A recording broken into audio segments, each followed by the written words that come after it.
I don't know if I can do this. I don't know if I can do this. I don't know. I switch my mind to something else. I switch my mode into something else. This is another obstacle. This obstacle cannot define me. It's not going to cripple me. It's not going to be responsible for me stepping away for the game that I love. I'm going to step away on my own terms. And that's when the decision was made that, you know what? I'm doing it. I'm doing it. You got to put yourself in that cage. When you're in that cage, you are that character. And then when you leave there, it's something completely different. But when I'm in that cage, bro, don't fucking touch me. Don't talk to me.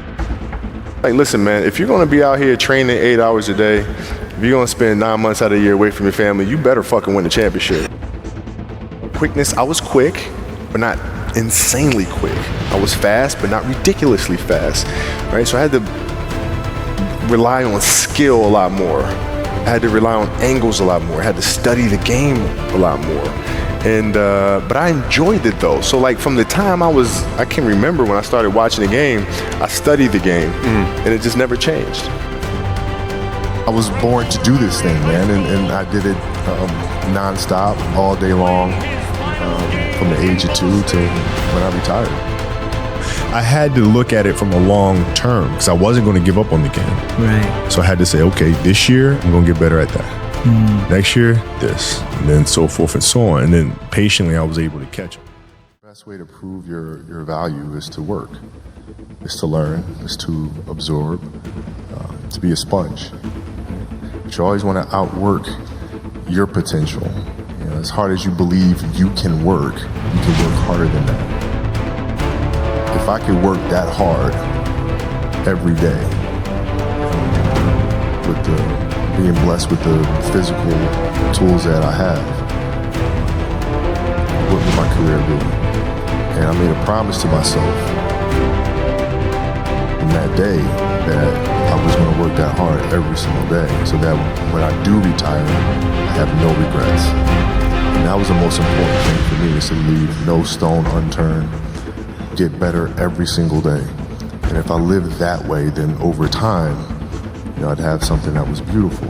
But that was my philosophy. It seems like a pretty simple one, but if you live your life to just get better every single day, and do that for 20 years, I mean, what do you have?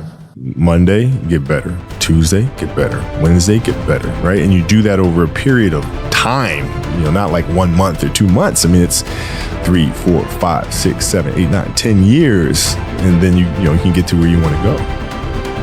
Oh man, it's just piece by piece, and it's the consistency of the work. Understand that things come and go, emotions come and go. The important thing is to accept them all, to embrace them all, and then you can choose to do with them what you want versus being controlled by emotion. You know, a lot of times I've seen players, even myself, you know, when I was younger, being consumed by a particular fear.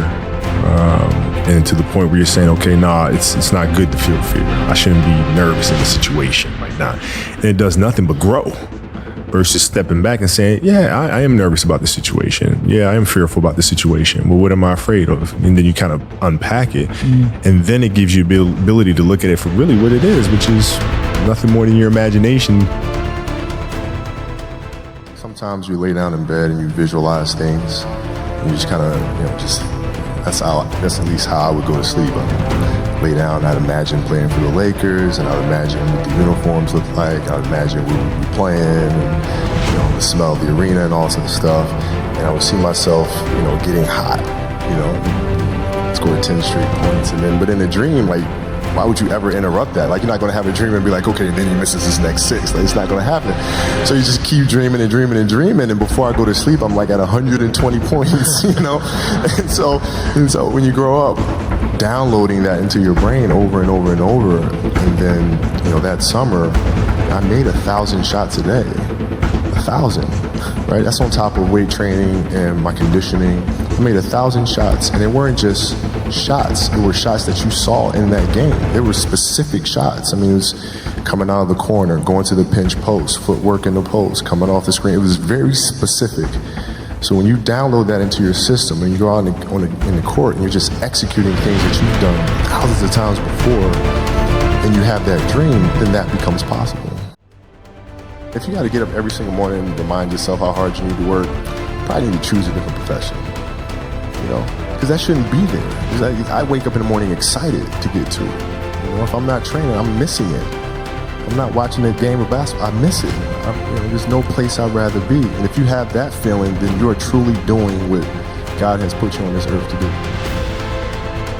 You want first place, come play with me. You want second place, go somewhere else.